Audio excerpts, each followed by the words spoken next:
नमस्ते एवरीवन। इस वीडियो में हम देखेंगे और पूरा समझेंगे कि कैसे इंडियन इक्विटीज़ में हम जो अपना टॉप मैग्निफिसेंट 20 टू 25 स्टॉक्स है, बेसिकली कंपनीज़ हैं, उन्हें कैसे फाइंड आउट करें। जैसे कि हमें पता है यूएस में टॉप 7 मैग्निफिसेंट कंपनीज़ हम बोलते हैं उसे। ठीक है, एनवीडिया हो गया, गूगल हो गया, अमेज़न हो गया, मेटा हो गया, ये सारे। तो कैसे हम इंडियन इक्विटीज़ में बेसिकली अपने इंडियन मार्केट में उसे वैसे हम सिमिलरली मैग्निफिसेंट 20 टू 25 स्टॉक्स ऐसे फाइंड आउट करें जिससे हम फिर आराम से उसमें पोजीशंस बनाएंगे और अपने अकाउंट को म्यूचुअल फंड से ज़्यादा फास्ट पेस में ग्रो कर पाए, वो हमें देखना है। ठीक है, हमारा टारगेट वो होना चाहिए। तो एक फालतू की बातें हम नहीं करेंगे, सीधा पॉइंट में जाएंगे, क्योंकि मैं वो आप लोगों को सिखाना चाहता हूँ जो कि काम करता है। आप इंट्राडे ट्रेडिंग करोगे, आप एचएफटीज, आप हाई फ्रीक्वेंसी ट्रेडर्स को, एल्गोरिदम्स को आप बीट नहीं कर सकते। वो माइक्रो सेकंड पे काम करती है। ठीक है, तो हम मैनुअली उन्हें बीट नहीं कर सकते। तो हमें एक ऐसा सिस्टम, ऐसा स्ट्रेटजी पे काम करना पड़ेगा जो एक तो हमें लाइफ टाइम अर्निंग प्रोवाइड करे, हमारे अकाउंट को फास्टर पेज में ग्रो करे। ठीक है, म्यूचुअल फंड को हम बीट कर पाए और हमारा एक एज हो उस सिस्टम में। तो वैसा सिस्टम हमें समझना है। तो सबसे पहले, उससे पहले हमें समझना पड़ेगा कि कैसे स्टॉक को स्टॉक सिलेक्शन किया जाए। ठीक है, जो सबसे बेस्ट स्टॉक्स है उसे कैसे हम फाइंड आउट करें। तो अब हम सेकंड स्लाइड पे जाते हैं। तो ये प्रोसेस का ब्रेकडाउन मैंने दिखाया हुआ है। तो हमें देखना है quality quality of the stock and fundamentals. ठीक है, जो सबसे बेस्ट हो उस कंपनी में, बेसिकली उस सेट ऑफ कंपनीज़ में ड्यूरेबल कम्पिटिटिव एडवांटेज हो, जिसे हम इकोनॉमिक मोड भी कहते हैं। तो उसे हम समझेंगे कि ये क्या होता है, मैं अच्छे से एक्सप्लेन करूँगा। फिर वो क्या फ़िल्टर्स है जिससे हम ये पूरे स्टॉक लिस्ट को स्क्रीन कर सकते हैं। ठीक है, हम देखेंगे स्क्रीनर डॉट इन में जाके कैसे इसे फ़िल्टर आउट करें। और फिर हम देखेंगे कि ये सारा स्टेप्स फॉलो करने के बाद हमारा जो मैग्निफिसेंट 20 टू 25 स्टॉक्स है वो हम निकालेंगे। ठीक है, तो सबसे पहले हम डिस्कस करेंगे क्वालिटी एंड फंडामेंटल्स पे। तो जो सबसे मेन पॉइंट है, ठीक है, एक स्टॉक का प्राइस बेसिकली उस कंपनी के अर्निंग को फॉलो करता है। ठीक है, तो यहाँ पे जो फर्स्ट पॉइंट है, companies revenue should grow on year basis, steady grow. तो बेसिकली जो कंपनी का रेवेन्यू है वो ईयर ऑन ईयर इंक्रीज होते हुए जाना चाहिए। उसमें आप अगर देखोगे जो सिक्लिकल कंपनीज होते हैं उसमें जो उनका ग्रोथ रेट है ना वो बहुत ही रैंडम होता है। ठीक है, कभी बहुत ग्रोथ आ गया तो फिर कभी ग्रोथ नहीं आया। तो वैसा कंपनीज़ को हमें इग्नोर करना है। हमें देखना है वैसे कंपनीज़ को हम देखेंगे जहाँ पे एक स्टेडी ग्रोथ है। ठीक है, जो ईयर ऑन ईयर अच्छे से ग्रो करते हुए आ रहा है। ठीक है, और should have a high growth prospect for the next 5 to 10 years. तो नेक्स्ट 5 to 10 ईयर्स के लिए भी उस कंपनी में एक हाई ग्रोथ प्रोस्पेक्ट हो। तो वो कंपनीज जिस सेक्टर से बिलोंग करते हैं उसमें भी इनफ स्पेस अवेलेबल हो ग्रो होने के लिए। ठीक है, इन्हें उसका फ्यूचर काफ़ी ब्राइट हो for the next 5 to 10 years minimum. और company should be a market leader and debt free और with low debt to equity ratio. तो जो कंपनी है वो या तो अपने सेगमेंट का मार्केट लीडर हो, ठीक है, उस पे डेट कम हो, या तो ना ही हो तो सबसे बेस्ट है। तो वैसा कंपनीज हम देखेंगे। तो company should have high quality products और brands under them which makes them the dominant player और मार्केट लीडर।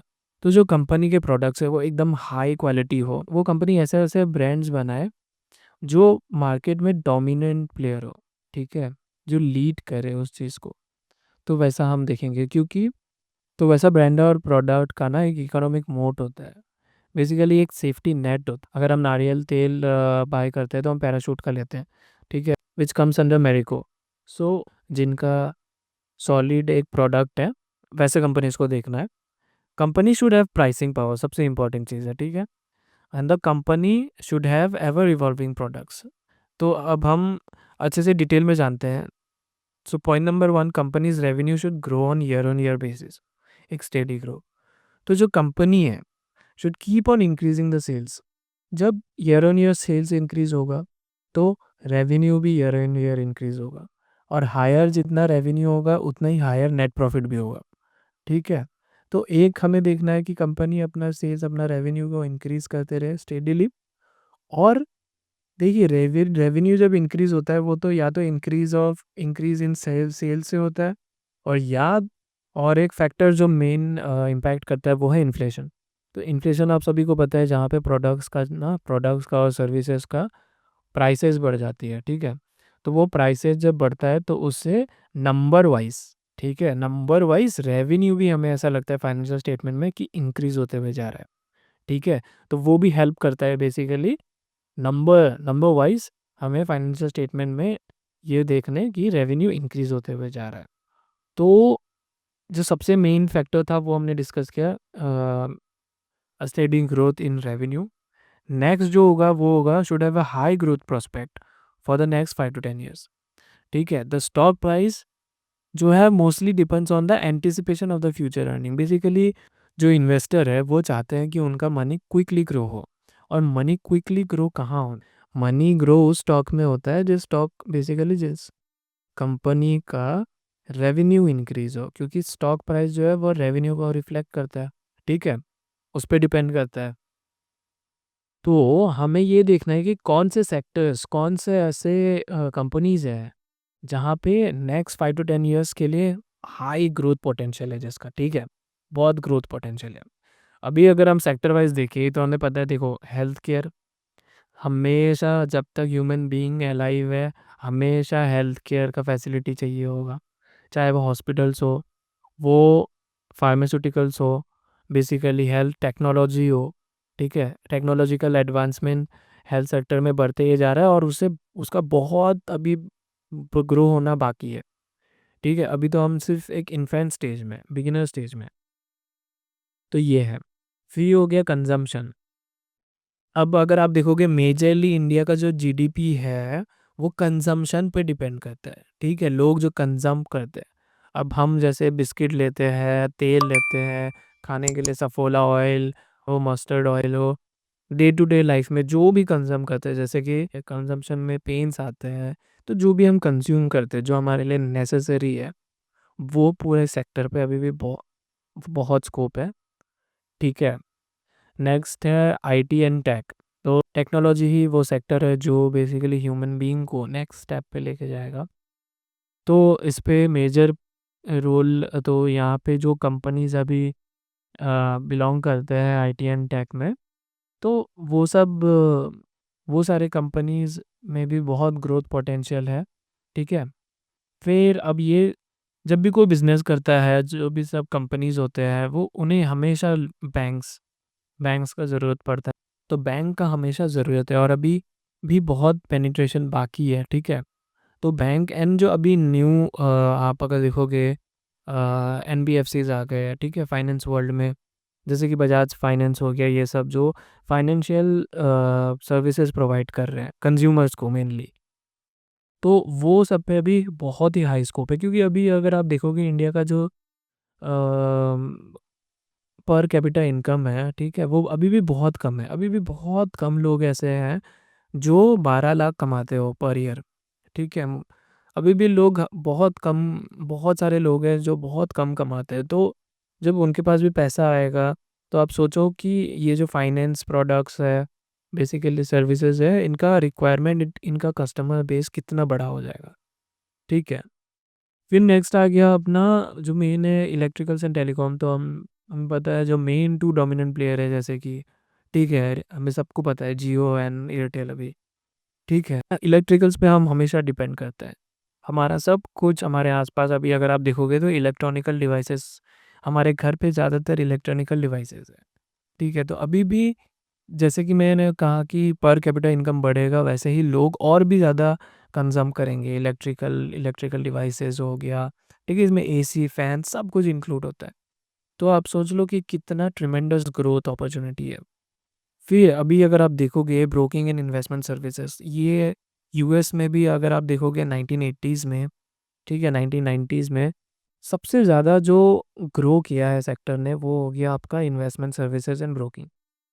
तो जैसे ही अभी अगर आप देखोगे कि यूएस में तो मोर देन 40 टू 50% हाउसहोल्ड का एक मेजर चंक ऑफ मनी, ठीक है, वो इक्विटी पे है। लेकिन इंडिया पे अभी भी वो बहुत कम है। तो अभी भी बहुत लोगों को आना बाकी है इस पूरे फाइनेंशियल वर्ल्ड में।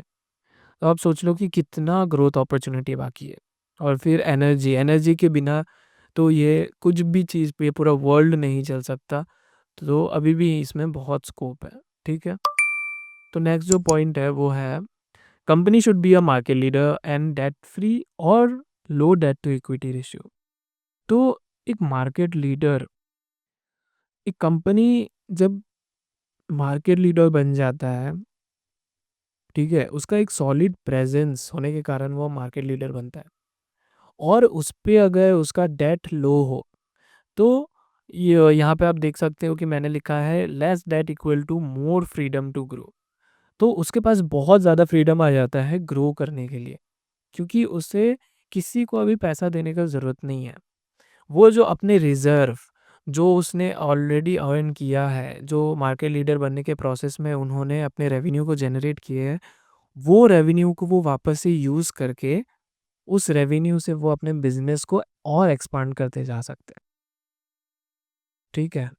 तो less debt helps companies to stay in the game for long term, ठीक है? क्योंकि हमें भी चाहिए वैसे कंपनीज़ जो लॉन्ग टर्म, आप अगर वॉरेन बफेट को देखोगे तो वो कोको कोला अगर आप देखोगे तो वो ऐसा कंपनी है जो मार्केट लीडर है for long term, longer term, तो उस पर पैसा भी हमेशा एक्सपोनेंशियली बनता है, ठीक है? और ये चीज़ जो है वो सबसे ज़्यादा हेल्प करता है इकोनॉमिक क्राइसिस के टाइम।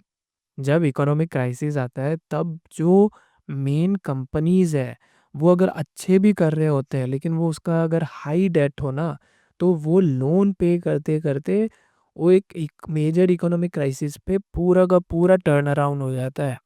आप अगर देखोगे लेमन क्राइसिस 2008 के फाइनेंशियल क्राइसिस में major banks like JP Morgan, ठीक है, JP Morgan and Chase bankrupt हो गए थे, तो उन्हें यूएस गवर्नमेंट ने बचाया था। तो आप देख सकते हो कि बड़े से बड़े कंपनीज भी अगर डेट में हो तो इकोनॉमिक क्राइसिस ये पूरा गेम को पलट देता है, ठीक है? तो और सबसे जो मेजर एडवांटेज है वो क्या है, आप अगर देखोगे तो ड्यूरिंग ए बुल रन, ठीक है, आफ्टर ए क्रैश, क्रैश आने के बाद जब बुल रन आता है वापस, companies with low debt generate higher net profits. तो आप अगर देखोगे कोविड-19, ठीक है, जो 2020 मार्च तक जो एक लो बना था, उसके बाद जो रन अप आया है उसमें अगर आप देखोगे तो जो लो डेट वाले कंपनीज होते हैं, एक तो उसमें फॉल भी कम आता है, उसके बाद वो एक हायर स्पीड से ग्रो करता है, उसका स्टॉक प्राइस भी हायर स्पीड से ग्रो करता है, ऊपर की तरफ जाता है। Alright, so the next point would be कि company should have high quality products और brands under them which makes them the dominant player और मार्केट लीडर। तो ये सबसे इम्पोर्टेंट चीज़ है। अगर आप खुद सोच के देखो कि आपको हाई क्वालिटी, अनबीटेबल क्वालिटी वाला जो प्रोडक्ट है, वो आपको अच्छा लगता है या फिर लो क्वालिटी प्रोडक्ट? मतलब वो जो हम बोलते थे बचपन में कि चाइनीज़ माल है ये तो भाई ये कब अगर चलेगा तो चलेगा, नहीं चलेगा तो ये 2 दिन में टूट जाएगा। तो वैसा चीज़ आपको चाहिए या एक ड्यूरेबल चीज़ चाहिए? तो हमें वैसा कंपनीज़ देखना है जिनका प्रोडक्ट एक सबसे मेन चीज़ हाई क्वालिटी का हो और रीज़नेबल प्राइसिंग में हो, ठीक है? अगर एक company high quality product reasonable price में दे रहा है तो आप सोचो कॉम्पिटिटर्स, एक न्यू कॉम्पिटिटर के लिए गेम में आना बहुत ही मुश्किल होगा। क्योंकि एक तो उनको प्रोडक्ट का क्वालिटी पे कंप्रोमाइज़ नहीं करना, ऊपर से उसे एक कॉम्पिटिटिव प्राइसिंग में भी देना है। ठीक है? तो ये कॉम्पिटिटिव एज लेके आता है कंपनी के लिए। तो कंपनी विथ हायर नंबर और branded product lineups have key competitive advantage over the other. तो company with higher number of branded product, ठीक है? उनका एक कंपनी के अंडर अगर आप देखोगे कि उनके जो भी प्रोडक्ट्स हैं वो एक टाइप के अपने में ही ब्रांड है। तो वो कंपनी का कॉम्पिटिटिव एडवांटेज, वो कंपनी का एक कॉम्पिटिटिव एडवांटेज होता है ओवर अदर जो भी कंपनीज़ है, ठीक है? तो the dominant player have the money and resources to move other competitors in the game and keep improving its current product और सर्विसेज। तो जो डोमिनेंट प्लेयर है उनका देखो, एक तो उनके पास पैसा होता है और रिसोर्सेज होती है, ठीक है? उनके पास इतना पैसा है कि वो सबसे शार्पेस्ट ब्रेन्स, ठीक है, शार्पेस्ट एम्प्लॉयज़ को हायर करे। उनके पास ऐसा रिसोर्सेज होता है कि वो उनके डाटा, अब जो है डाटा इज़ गोल्ड, ठीक है, data is similar to gold. तो डाटा इतना वैल्यूएबल है और उस डाटा को वो प्रॉपर्ली एनालाइज करके अपने बिजनेस में, बिजनेस के फ़ायदा के लिए यूज़ कर सकते हैं। तो वो रिसोर्सेज, वो पैसा उनके पास है, ठीक है, जिसके वजह से एक न्यू कंपनी को या फिर कोई अदर कंपनी को उस गेम में एंटर करना ही बहुत मुश्किल हो जाता है, ठीक है। उसको कैप्चर करना, उसके मार्केट को कैप्चर करना तो अलग ही बात है, उसमें एंटर करना ही बहुत मुश्किल हो जाता है। तो having a monopoly or duopoly provides flexibility to increase the pricing and disrupt the market altogether। तो अभी अगर आप देखोगे कि मोनोपोली और डुओपोली, ये दो चीज़, मतलब मोनोपोली होगा कि किसी एक का ही पूरा का पूरा गेम को वो कंट्रोल करता है, और डुओपोली जब दो दो लोग उसे कंट्रोल करें। तो अब अगर आप देखोगे टेलीकॉम सेक्टर में पूरा जियो एंड भारतीय एयरटेल, ये दोनों ही पूरा टेलीकॉम सेक्टर को बेसिकली कंट्रोल कर रहे हैं। तो अब इनके पास अगर आप देखोगे कि इतना पावर आ गया है कि वो प्राइस अपना इंक्रीज़ करते हुए जा रहे हैं पैकेज का। कोई है ही नहीं तो कोई कुछ नहीं कर सकता, और इससे उनका रेवेन्यू जो ग्रोथ है, पोटेंशियल है, वो बहुत ही ऊपर चला जाता है, ठीक है।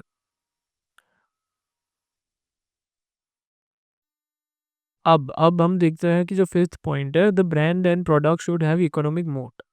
अब ये समझो कि इकोनॉमिक मोट क्या होता है। एन इकोनॉमिक मोट refers to a company with a long term sustainable competitive advantage which protects its profit from competitors and external threat। तो अगर आप देखोगे, आप अगर वॉरेन बफेट को फॉलो करते हो तो आपको ये पता होगा कि वॉरेन बफेट हमेशा ड्यूरेबल competitive एडवांटेज वाले कंपनीज को फाइंड आउट करता है। फॉर एग्जांपल यहाँ पे सबसे जो बेस्ट एग्जांपल है वो है आईफोन, ठीक है, एप्पल। अब जो एप्पल का डिज़ाइन है, वो बाकी कोई भी फ़ोन कंपनी वैसा डिज़ाइन प्रोड्यूस नहीं कर पाता है। आप अगर एप्पल इकोसिस्टम में एक बार घुस जाते हो तो आपको वापस आना ही बहुत मुश्किल हो जाता है, क्योंकि आपको उसके बाद बाकी कुछ पसंद ना आए। ऑल्दो मैं both Android and iOS system use करता हूँ, लेकिन हमेशा ये देखा गया है कि जो एस्थेटिक है, जो डिज़ाइन है, जो लैंग्वेज है, जो एक काम करने का ढंग होता है, वो हमेशा एप्पल में हमेशा अच्छा होता है। हाँ, हो सकता है कि हम अगर उसे अलग इकोसिस्टम के साथ यूज़ करें, फॉर एग्ज़ाम्पल विंडोज़ के साथ यूज़ करना चाहे, एंड्रॉयड के साथ यूज़ करना चाहे, तो वो अच्छे से काम नहीं करेगा। लेकिन वो जानबूझ के वैसे किया गया है ताकि लोग एक एप्पल इकोसिस्टम में ही रहे, क्योंकि वो फ्लॉलेसली काम करता है, ठीक है। उनका एक स्ट्रॉन्ग ब्रांड प्रेज़ेंस है, ठीक है, जिसकी वजह से आप अगर देखोगे लोग कोई-कोई तो आईफ़ोन का बस आईफ़ोन के लोगों के लिए लेना चाहते हैं ताकि वो लोगों को दिखाए कि भाई मेरे पास आईफ़ोन है। तो आप सोचो कि इमोशन के अंदर घुस चुका है उसका लोगो, उसका डिज़ाइन, ठीक है, ब्रेन के अंदर घुस चुका है। और उसके साथ-साथ उनका supply chain expertise, supply chain एक बहुत मेजर की रोल प्ले करता है। एशियन पेंट अगर आप देखोगे पेन इंडस्ट्री में, तो सबसे सॉलिड सप्लाई चेन जो है वो एशियन पेंट का है। जिसकी वजह से वो लोग इतना एफिशिएंटली अपना सप्लाई चेन को मेंटेन करते हैं, जिसकी वजह से उनका टर्न अराउंड टाइम जो है, पैसा का लेन-देन करने का टाइम, प्रोडक्ट को भिजवाने का टाइम, वो सब कुछ फास्टर हो जाता है, ठीक है। फिर ये अभी आईफ़ोन के केस में अगर देखोगे डेवलपर इकोसिस्टम बेसिकली, तो कुछ-कुछ ऐसे डेवलपर्स हैं वो प्रेफ़र करते हैं कि आईओएस के लिए डेवलप करें। कुछ-कुछ प्लेटफ़ॉर्म है जो सिर्फ़ आईओएस में है। तो वो सब कुछ मेजर फैक्टर प्ले करता है उस बेसिकली कंपनी उस ब्रांड के लिए एक मोट टाइप का प्रोवाइड करता है। मोट बेसिकली क्या था, जो पुराने कैसल आप देखोगे, मूवीज़ में देखते होंगे, या पुराने हम जो यूरोपियन कैसल देखते हैं, उसके आस-पास एक गड्ढा करके उसमें पानी देते थे, ठीक है? वो बहुत गहरा होता था। तो वो इसलिए होता था ताकि दुश्मनों को रोक पाए, दुश्मनों के पेस जो है वो स्लो हो पाए, और फिर उसकी वजह से दुश्मन जो है कैसल पे एंट्री ना कर पाए, क्योंकि सबसे ज़्यादा जो gold and all resources, jewelleries and all वो लोग कैसल, एक किंगडम में उसका जो सेंटर होता था कैसल, उस पे स्टोर होता था। ठीक है, तो वो था असली मोट। तो अभी हमने ये देख लिया in terms of investment world, business world, मोट क्या होता है। तो ये होना बहुत ही ज़्यादा इम्पोर्टेंट है। तो नेक्स्ट, जब एक देखो एक कंपनी, जब ब्रांड, उसका जो ब्रांड है उस पे, ये अगर आप देखोगे मैगी, मैगी का भी एक मोट है कि अगर हमें नूडल खाना है तो हम मैगी प्रेफर करेंगे। एक, इसका दाम हमेशा कम्पिटिटिव होता है, प्लस इसका जो टेस्ट है वो अनबीटेबल होता है।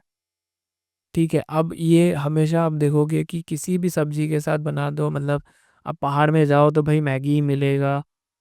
ठीक है, इसको आप सब्जी के साथ, मतलब ये टमाटर वमाटर मिक्स करके प्याज के साथ बनाओ तो टेस्ट और ज़्यादा बढ़ जाता है। ठीक है, इसे नॉर्मल बनाओ उसमें भी टेस्ट मज़ा आता है। तो अनबीटेबल है। ठीक है, तो अब ऐसा कंपनी इसका ना प्राइसिंग पावर होता है इनके पास। तो प्राइसिंग पावर क्या है? The ability to increase pricing of the product और services based on the macro economy gives company an edge. तो अभी देखो, हो सकता है कि इन्फ्लेशन में कंट्री का बहुत हाई हो गया। अभी इंडिया में कोविड के बाद इन्फ्लेशन काफ़ी हाई हो गया था। अब इन्फ्लेशन हाई कैसे होता है कि जब भी कुछ इकोनॉमिक क्राइसिस आता है तो एक टाइम बाद गवर्नमेंट उस इकोनॉमी को बैक, वापस से ग्रोथ की तरफ ले जाने के लिए मनी प्रिंट करती है। वो मनी फ्लो जब इंक्रीज होता है, लोगों के पास पैसा ज़्यादा करके आता है, तो उससे लोगों का परचेजिंग पावर बढ़ता है, और उसके बाद फिर हर चीज़ का, हर सामान का दाम भी वैसा ही बढ़ जाता है। तो जब रॉ मटेरियल्स हो, ये सब का जब दाम बढ़ता है ना, अभी जैसे आप देख सुने होंगे कि एफएमसीजीज के प्रॉफिट मार्जिन में गिरावट आया था, क्योंकि जो रॉ मटेरियल्स है सब्जी, उसमें काफ़ी ज़्यादा इन्फ्लेशन आया। बेसिकली उनका प्राइस बहुत ज़्यादा बढ़ गया था। तो ऐसे कंपनीज जिनका प्राइसिंग पावर होता है, तो आप सोचो ये मैगी जो है वो 5 रुपए का मिलता था इतना ज़्यादा अमाउंट में, अभी वो 10 रुपए में भी छोटा लगता है। 10 रुपए का पैकेट भी छोटा लगता है। तो इनका प्राइसिंग पावर है, ये प्राइसिंग भाई बढ़ाते जाएंगे, लेकिन हम लोग इसे कंज्यूम करेंगे ही करेंगे। हम अब बाकी नहीं जाएंगे, ये डोमिनेंट प्लेयर है, दिल में बस चुके हैं। ठीक है, तो जो ऐसा दिल में बस चुके, वो अपने प्राइसिंग पावर को कंट्रोल करते हैं, उनको इंक्रीज करते हैं, तो उनका फिर रेवेन्यू भी वैसा ही इंक्रीज होता है। तो product which create some kind of dependency. ठीक है, तो यहाँ पे मैगी सबसे बेस्ट एग्जांपल। ठीक है, स्पेशली फॉर अस इंडियंस, पहाड़ों में जाओ मैगी खाओ, जहाँ जाओ मैगी खाओ। उसके बाद फिर the company should have ever evolving products. अब ये भाई सबसे ज़्यादा इंपॉर्टेंट चीज़ है, इनोवेशन। इनोवेशन फोकस्ड होना चाहिए कंपनी को, क्योंकि इवोल्यूशन जो है is inevitable. Company which keeps on improving its product even after having a solid customer base have a huge huge edge in the market share. अब आप अगर देखोगे एप्पल को, देखो एक डोमिनेंट प्लेयर है एप्पल, सबसे ज़्यादा कैश रिजर्व एप्पल के पास है। अभी मुझे लगता है कि अल्फ़ाबेट के पास है, मतलब गूगल के पास है। लेकिन इतना कैश है उनके पास, स्टिल वो अपने रिसर्च पे, ठीक है, अपने R&D में, रिसर्च एंड डेवलपमेंट में इतना खर्चा करते हैं, क्योंकि उन्हें अपने प्रोडक्ट्स को इवॉल्व करते जाना है। आप अगर देखोगे एवर एप्पल प्रोडक्ट्स, पुराना फ़ोन भी का जो डिज़ाइन है वो एवरग्रीन लगता है, अभी भी फ्रेश लगता है। क्यों? क्योंकि उन्होंने रिसर्च किया है इस पे बहुत खर्चा किया है, तब जाके उस डिज़ाइन तक आ चुके हैं, और अभी भी वो उसे वैसे ही इवॉल्व करते हुए जा रहे हैं। ठीक है, तो अब अगर वो स्टोरी आपको पता है कि देखो इंटेल, ठीक है, इंटेल को ही आप ले लो, वो सबसे बेस्ट सीपीयूज़ बनाते थे। बस लेकिन उन्होंने उस गेम को, जब वो गेम सीपीयू से जीपीयू की तरफ जा रहा था, उन्होंने उस चीज़ पे ध्यान नहीं दिया। उनको लगा कि वो हमेशा डोमिनेंट रहेंगे, और जब जो पूरा इंडस्ट्री है, एआई, स्पेशली एआई आने के बाद, स्पेशली गेमिंग वर्ल्ड जो है पूरा का पूरा, जब जो लोड है वो जीपीयू लेने लग गया, जीपीयू सीपीयू से बेटर काम करने लग गया, ठीक है, एफिशिएंटली काम करने लग गया, तो इंटेल ने रियलाइज़ किया कि उन्होंने एक बड़ा अपॉर्चुनिटी मिस कर दिया है, और जिसकी वजह से आप देखोगे कि इंटेल उस चीज़ को अभी तक रिकवर नहीं कर पाया है। इंटेल का जो पोजीशन है वो खराब ही होते हुए गया, और वो अभी मतलब अभी तो ऐसा हो रहा है कि इंटेल को कोई और कंपनी खरीदे, ऐसा मतलब डिस्कशन भी चल रहा है। तो आप सोचो इंटेल, जो हर कंप्यूटर हर लैपटॉप में इंटेल्स के चिप्स आते थे, अभी वो बहुत ज़्यादा कम हो चुका है। क्यों? क्योंकि उन्होंने इवॉल्व नहीं किया खुद को। तो हमेशा, और अभी ये कंपनीज जो है अपने न्यू कंपनीज, वो ये चीज़ समझ चुके हैं, तो वो हमेशा अपने आप को इवॉल्व करते हुए जाते हैं। ठीक है, तो company ignoring improvement equal to ignoring opportunity to increase its revenue. क्योंकि आप भाई अपना प्रोडक्ट को इम्प्रूव करते हुए जाओगे, तो ऑब्वियसली आप ज़्यादा मार्केट कैप्चर करोगे। मार्केट अगर आप कैप्चर करोगे तो आपका रेवेन्यू भी बढ़ेगा। हाँ, तो अब हम देखेंगे कि ड्यूरेबल कंपटीटिव एडवांटेज क्या होता है। इकोनॉमिक मोट, एक ऐसे कंपनी जिनका इकोनॉमिक मोट हो, वो बेसिकली होता क्या है, कैसे होता है, वो हम देखेंगे। तो देखो, ड्यूरेबल कंपटीटिव एडवांटेज का मतलब है कि ऐसा उनके पास कंपटीटिव एडवांटेज है जो एक तो लॉन्ग टर्म है। कैसे लॉन्ग टर्म है?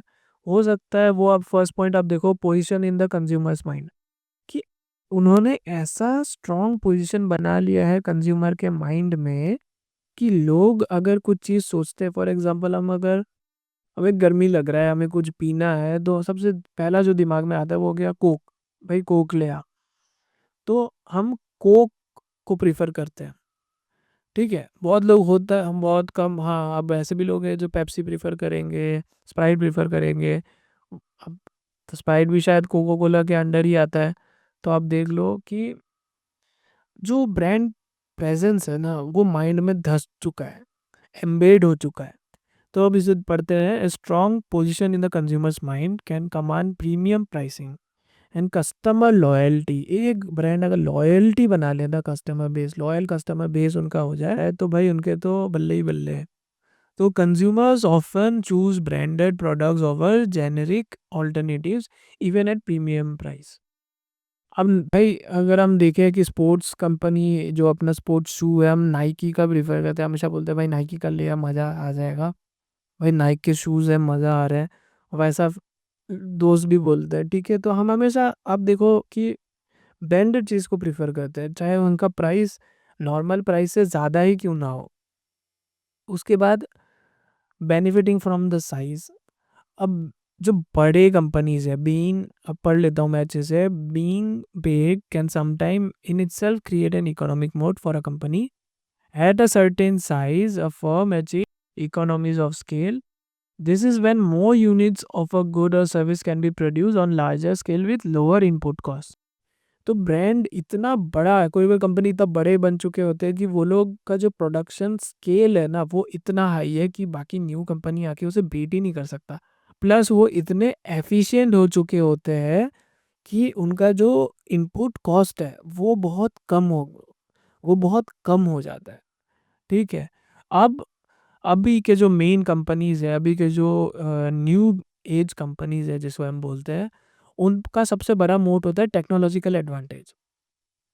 अब गूगल आप ले लो, गूगल के जो एल्गोरिदम्स है, सर्च एल्गोरिदम है, कुछ भी आप सर्च करते हो तो गूगल सबसे बेस्ट रिज़ल्ट देता है। ठीक है, अब यूट्यूब, अब लोग यूट्यूब प्रेफ़र करते हैं, लेकिन यूट्यूब भी तो गूगल के अंडर ही है, तो यूट्यूब भी सबसे बेस्ट मतलब रिज़ल्ट आपको देगा, कोई भी क्वेश्चन का आंसर आपको दे देगा, चाहे वो कुछ भी हो। कुछ भी आज पूछ लो, इसके पास क्वेश्चन ऑलरेडी अवेलेबल है। क्यों? क्योंकि इनका जो एल्गोरिदम है ना, वो इतना एफिशिएंटली रिज़ल्ट प्रोड्यूस करता है और टू द पॉइंट रिज़ल्ट दे देता है कि लोग हमेशा, अब अगर सर्च इंजन देखोगे तो गूगल ही यूज़ करोगे, क्रोम यूज़ करोगे। आप थोड़ी वो डक डक गो बोल के है वो यूज़ करोगे, या फिर एक और आया था, ओपेरा ओपेरा थे, और भी कुछ-कुछ थे। अब एज ही आप कंसीडर कर लो, एज भी काफ़ी अच्छा है, लेकिन वो इसीलिए हम लोग यूज़ करते हैं क्योंकि वो ऑलरेडी अपने लैपटॉप, अपने कंप्यूटर में इंस्टॉल होता है विंडोज़ में बाय डिफ़ॉल्ट। लेकिन इसे तो हम एक्स्ट्रा इंस्टॉल करके यूज़ करते हैं। हमको तो आप सोचो कि उसका कितना पावर है। और लो कॉस्ट प्रोड्यूसर, तो being a low cost producer gives the company pricing power and potentially higher margins, since the company can either undercut competitors prices or maintain higher profit margins। तो जो सबसे low cost में produce कर पाए ना, उसके पास हमेशा एक प्राइसिंग पावर होता है। जो सबसे सस्ता में दे दे। जैसे डीमार्ट, डीमार्ट अगर आप देखोगे सबसे सस्ता जो माल होता है, प्राइस होता है, वो डीमार्ट में मिल जाएगा आपको। तो उसके कारण लोग फिर बाकी जगह जाएंगे ही नहीं, जब उनके एक बार टेस्ट मिल गया कि आपको सिमिलर चीज़ सस्ता में मिल रहा है। अब फ्लिपकार्ट ग्रोसरी को दे दो, उस दिन मैं ऑनलाइन ऑर्डर कर रहा था तो कितना सस्ते में वो लोग बेसिकली डिस्काउंट में अपना प्रोडक्ट्स दे रहे थे, तो मैं और किसी और के पास क्यों जाऊँ। हाँ, अगर उसके बाद कोई और मुझे और सस्ते में दे रहा हो तो मैं जाऊँगा। तो ये लोग हमेशा क्वालिटी, एक रीज़नेबल प्राइस में क्वालिटी प्रोडक्ट अगर मिले ना, तो लोग उसके बाद उस चीज़ का फ़ैन हो जाते हैं। ठीक है? तो अब ये तो हम समझ चुके हैं कि कैसे टाइप के कंपनीज़ को हमें देखना है, ठीक है? एक कंपनी जिनका ड्यूरेबल कॉम्पिटिटिव एडवांटेज हो, जिसे हम मोड भी कहा जाता है, ठीक है? उनका जो प्रोडक्ट है वो हायर क्वालिटी का हो और रीज़नेबल प्रोडक्ट हो या सर्विस हो, हायर क्वालिटी का हो, बेस्ट हो और रीज़नेबल प्राइस पे हो, ठीक है? तो ये सब चीज़ हमने देख लिया है। अब हमें ये देखना है कि उसे स्क्रीनिंग कैसे करना है। फॉर एग्ज़ाम्पल, फर्स्ट मैं दिखाता हूँ आपको क्या-क्या क्राइटेरिया है। तो देखो, we will filter out the best companies with ever increasing net profit. तो हम सबसे बेस्ट कंपनीज़ कैसे, जिनका एवर इंक्रीज़ हो रहा है प्रॉफ़िट, उसे फाइंड आउट करें, स्क्रीन करें। और उसके बाद we will make position in such a way that we can generate great return in stable companies. तो देखो, जो सबसे मेन चीज़ है कि आप अगर हायर रिटर्न लाना है तो बोलते हैं कि आप स्मॉल कैप ये सब में जाओ, जहाँ पे आपका रिटर्न भी हाई होगा, रिस्क भी हाई होगा।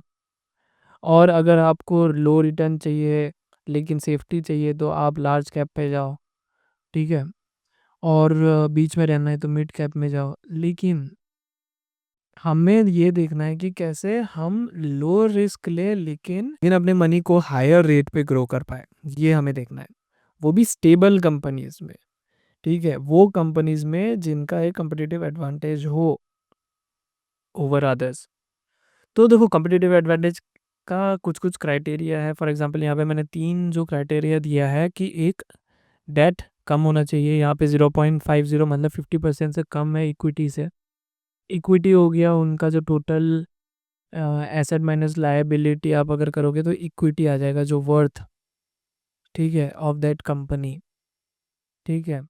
तो उनका जो रिटर्न ऑन कैपिटल एम्प्लॉयड है वो ग्रेटर देन 5% हो। अब वो हाई ग्रोथ कंपनीज वाले बोलते हैं कि ये ग्रेटर देन 20% होना चाहिए। अरे गाइस, जब कंपनी का जो नेट प्रॉफिट है वही अगर ग्रेटर देन 500 करोड़ है, वही एक साल का, तो उस 500 का 5% भी बहुत ज़्यादा होता है। तो हमें वो देखना है कि ग्रेटर देन 5% हो, ये मिनिमम 5% तो इंक्रीज करे ही करे, ठीक है? तो वो देख रहे हैं क्योंकि बहुत सारे स्टेबल कंपनीज अभी इतने ग्रो हो चुके हैं कि उनका ग्रोथ रेट थोड़ा कम होता है। लेकिन मैं आपको बाद में बताऊंगा कि क्यों क्यों हमें वैसा टाइप का कंपनीज को देखना है, ठीक है, जिनका स्टेबल ग्रोथ हो। तो अब हम आ जाते हैं स्क्रीनर डॉट इन में, ठीक है। ये स्क्रीनर डॉट इन आ गया। अब आपको स्क्रीन्स में जाना है और क्रिएट न्यू स्क्रीन पे क्लिक करना है। तो यहाँ पे जैसे कि हमने डिस्कस किया था कि डेट टू इक्विटी रेशियो, आप अगर डेट लिखोगे तो यहाँ पे ऑप्शन, ये सारे ऑप्शंस दिखाएंगे आपको। डेट टू इक्विटी आप चूज करो, शुड बी कितना, लेस देन 0.50 मतलब 50%। एंड नेक्स्ट आ गया आपका क्या, डेट डेट आ गया। अब आ गया आपका return on capital employed, ROCE। तो ये आपका ग्रेटर देन 5% तो मिनिमम हो। एंड उसके बाद फिर आपका जो नेट प्रॉफिट है वो मैं इसलिए लिखता हूँ क्योंकि नेट प्रॉफिट ग्रेटर देन 500 हो करोड़, ठीक है, 500। तो ये बाय डिफ़ॉल्ट CR, ये अगर आप देखोगे वैल्यूज़ इन CR है, तो 500 करोड़ से ज़्यादा नेट प्रॉफिट हो। तो ये रन दिस क्वेरी अगर हम करेंगे तो हमारे पास ये पूरा लिस्ट आ जाएगा। अब हमें क्या करना है, सिंपली इसके नेट प्रॉफिट पे क्लिक करना है। तो जो सबसे higher higher net profit generate कर रहा है, तो उसे वो उस पर्टिकुलर ऑर्डर पे आ जाएगा, बेसिकली डिसेंडिंग ऑर्डर पे, जहाँ पे सबसे ज़्यादा जो नेट प्रॉफिट है रिलायंस का है। वो टॉप में है। सेकंड अगर आप देखोगे टीसीएस का सबसे ज़्यादा नेट प्रॉफ़िट है। तो वैसा करके आपका यहाँ पे शो करेगा। अब आपको मिल चुका है जो टॉप कंपनीज़ है जिनका डेट कम है, ठीक है? जिनका return on capital employed high है, ठीक है?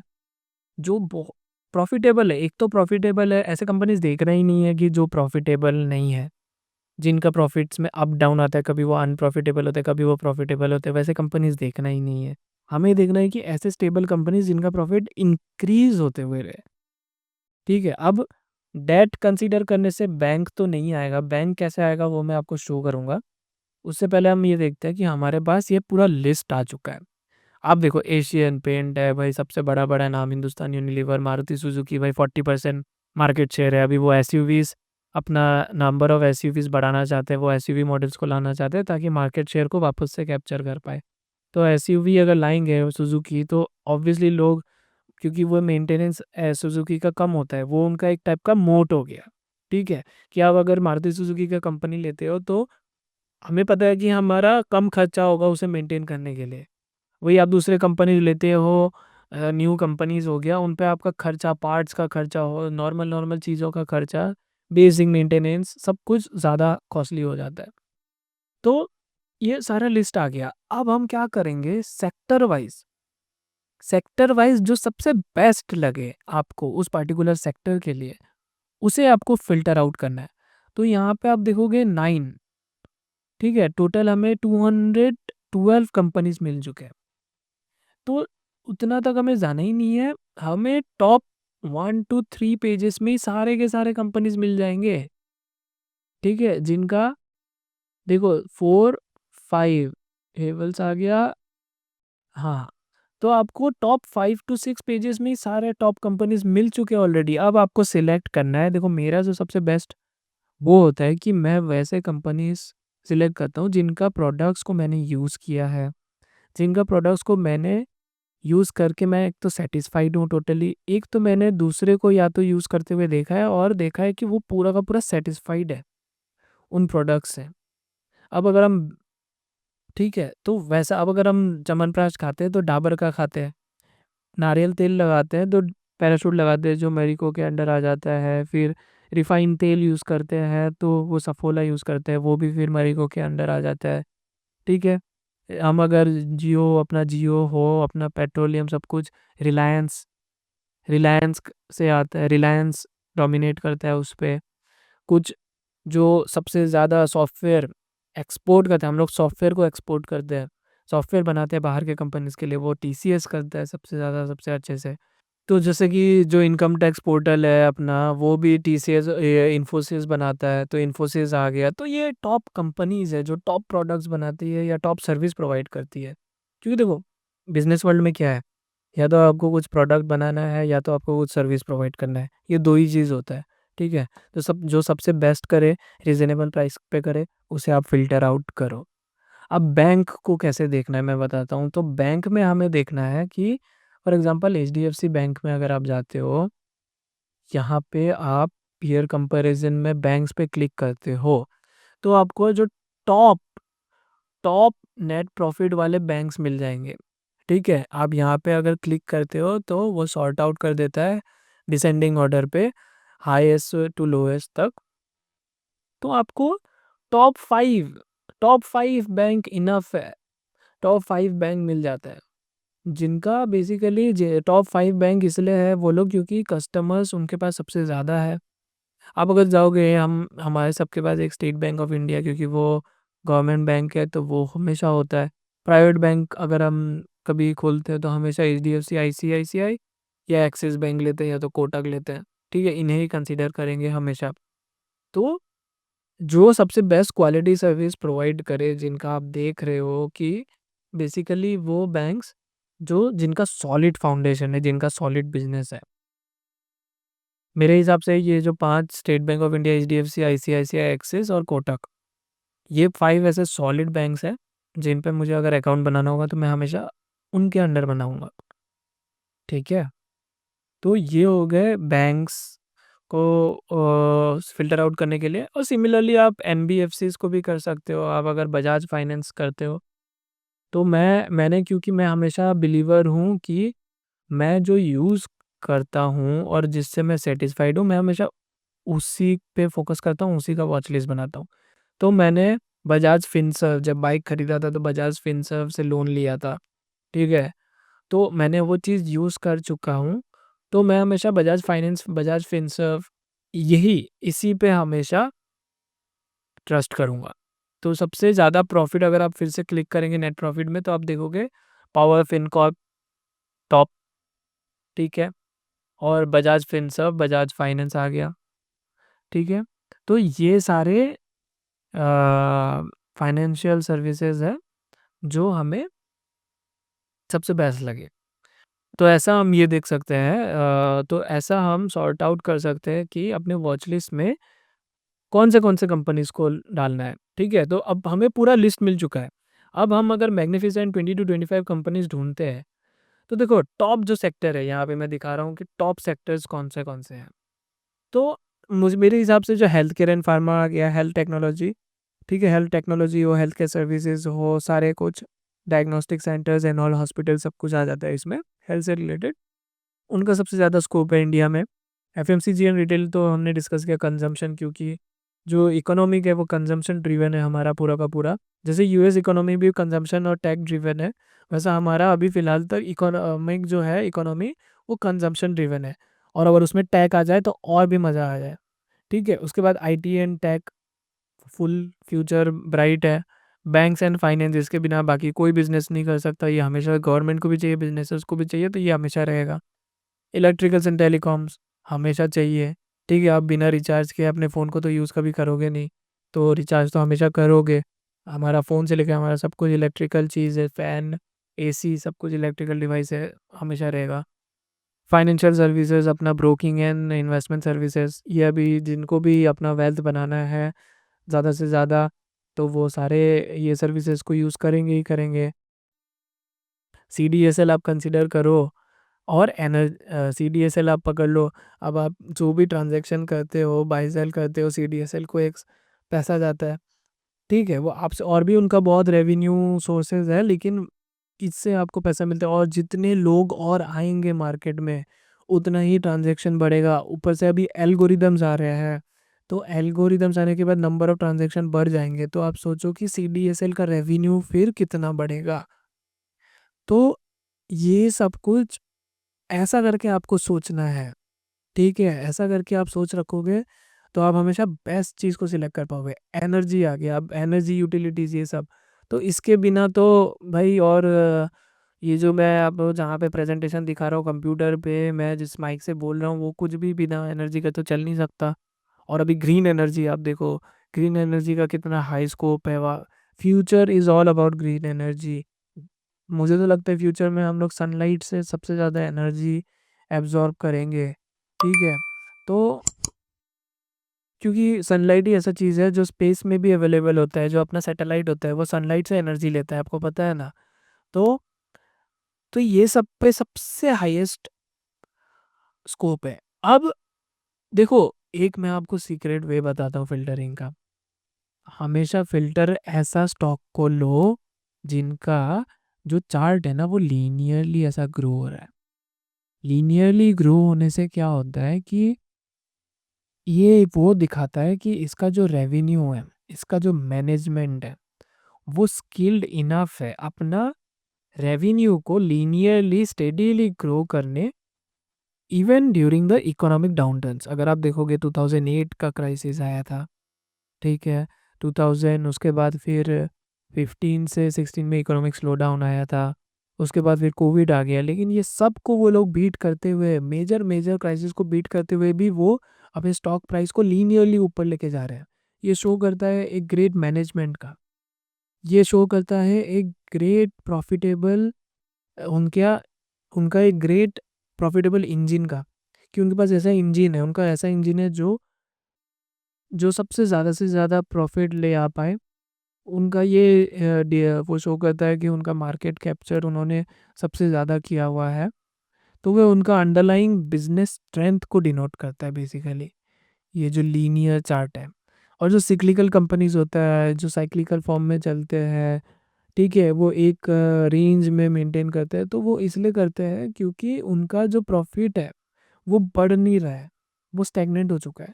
और हमेशा याद रखना कि जो मार्केट है वो हमेशा प्रॉफिट को फॉलो करता है, प्रॉफिट को चेस करता है। जो कंट्री सबसे ज़्यादा प्रॉफिट बनाती है, यूएस, उनका मार्केट हमेशा ग्रो करते हुए जाता है, क्योंकि they are a profit making machine. ठीक है, उनको पता है कि प्रॉफिट कैसे बनाना है, तो स्टॉक प्राइस भी उसे फॉलो करता है। जो सब मेजर टेक इंडस्ट्री है, जो मेजर टेक कंपनीज है, जो फ्यूचर है कंपनीज, जो फ्यूचर कंपनीज है नेक्स्ट, वो सारे यूएस में जाते हैं, क्योंकि और इसलिए उनका स्टॉक मार्केट सबसे बेस्ट है। लेकिन इंडिया यहाँ पे सेकंड है, मैं बोलता हूँ दुनिया में। चाइना भी हमें प्रॉफिट मेकिंग में अगर आप देखोगे, तो जो इंडियन कंपनीज है वो अपने डोमेस्टिक कंजम्पशन में प्रॉफिट बनाती है। तो आप सोचो, अभी भी लोगों के पास, अभी भी बहुत मेजर लोगों के पास तो पैसा ही नहीं है। तो उनके पास जब पैसा आएगा तो आप सोचो डिमांड हर चीज़ का कितना बढ़ेगा। तो कितना फ्यूचर स्कोप है अभी, कितना ग्रोथ स्कोप है अभी इंडिया के पास। तो हाँ, ये मैं बोल रहा था कि लीनियरली जो स्टॉक इंक्रीज करे ना, जिनका चार्ट, तो वो इंडिकेट करता है कि वो अंडरलाइंग बिजनेस काफ़ी सॉलिड है। ठीक है, तो हमें वैसा चार्ट को देखना है। तो ये एक सीक्रेट था जिसमें, जिसको चार्ट को देख के आप अगर वीकली टाइम फ्रेम में जाओगे, चार्ट को देखो, आप समझ जाओगे कि वैसा कौन सा कंपनीज में इन्वेस्ट करना है आपको। अब जब हम ये सब कुछ सॉर्ट आउट करके 20 से 25 आपको अपना फेवरेट कंपनीज निकालने हैं। मैंने आपको पूरा का पूरा प्रोसेस दिखा दिया, कैसे स्क्रीनिंग करना है, क्या फंडामेंटल्स है, अंडरलाइंग प्रिंसिपल्स क्या है। उसे फाउंड आउट करने के बाद, उसके बाद वो आपके ऊपर डिपेंड करता है कि आप अपने मर्जी से, आपके मनपसंद के हिसाब से, आप जो जो कंपनीज के प्रोडक्ट और सर्विसेज को यूज़ करते हो, आप सॉर्ट आउट करो। और आप उसके बाद फिर 10 to 25 कंपनीज अपना वॉच लिस्ट में डालो। उसके बाद आप हमेशा आराम से, क्योंकि आपके पास बस 20 से 25 कंपनीज है, उनके पूरे रेवेन्यू को ट्रैक करो। ईयर ऑन ईयर कैसे उनके रेवेन्यूज इंक्रीज हो रहा है, क्या उनका नेक्स्ट एक्सपांशन प्लान्स है। ठीक है, उनके कंपटीटर्स पे ध्यान रखो। जैसा अभी मैं, एशियन पेंट मेरा एक टाइप का फेवरेट स्टॉक है, तो मैं देख रहा हूँ अभी बिरला जैसा ओपस आ गया है। लेकिन मैं ये देख रहा हूँ कि एशियन पेंट के जो मार्केट है उसको वो कैप्चर नहीं कर पाएगा। Asian Paint already dominant player है, उनका जो सप्लाई चेन है वो सबसे सॉलिड है। बिरला ने जितना भी, अभी उस पर भी मैं एक केस स्टडी लाऊंगा कि क्यों मुझे लगता है कि एशियन पेंट हमेशा ग्रो करेगा। ठीक है, उस पर मैं एक सॉलिड एक वीडियो लेके आऊँगा। लेकिन हमें हमेशा अपने कंपटीटर्स पे भी आँख नज़र रखना है। और ये हमेशा ध्यान रखना है कि the revenue should always keep on increasing and any fall in the revenue should be properly analysed. अभी जैसे कि एशियन पेंट का रेवेन्यू गिर चुका है, ठीक है, तो मैं प्रॉपर्ली, अब ये भी था कि कोविड के बाद बहुत ज़्यादा ग्रोथ आया था रेवेन्यू पे।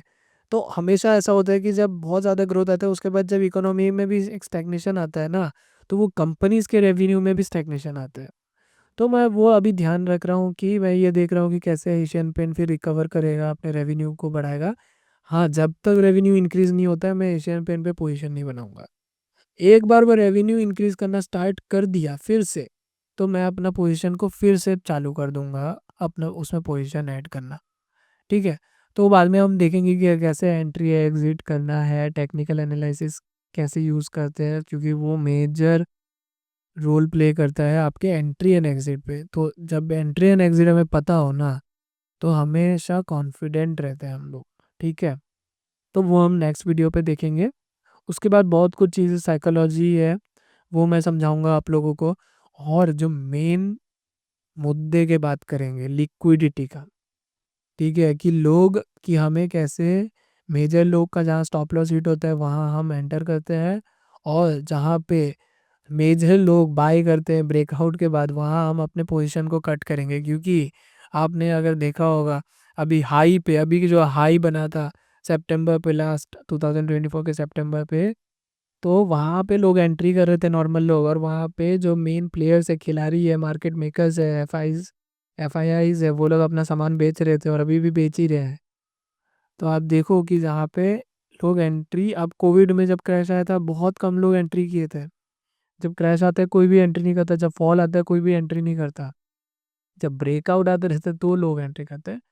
तो मैं वो सब चीज़ आपको दिखाऊंगा, लिक्विडिटी को कैसे यूज़ करना है हमारे फेवर में, क्योंकि देखो लोअर टाइम फ्रेम में हम अपने फेवर, जो गेम है वो हमेशा हमारे अगेंस्ट रहता है, क्योंकि हमारा ये ज़ीरो सम गेम नहीं है, ये नेगेटिव सम गेम है। आपको टैक्स भरना है, आपको हर एक पोजीशन, आपका लॉस जाए, आपका प्रॉफिट जाए, आपको ब्रोकरेज देना है, आपको गवर्नमेंट को टैक्स देना है, आपका एसटीटी है, क्या क्या नहीं है।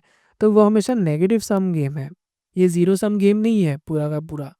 तो वो चीज़ को हमें समझना है, तो हमें हायर फ्रेम टाइम फ्रेम में आके पूरा गेम को अपने लिए पलटना है, क्योंकि ये जो स्टॉक्स है जो हमने देखा है, उस स्टॉक्स में सबसे ज़्यादा प्रोमोटर्स होल्डिंग होता है, ठीक है, उस स्टॉक में सबसे ज़्यादा पावरफुल हैंड होते हैं। अब वो पावरफुल हैंड क्या होता है मैं आपको दिखाता हूँ।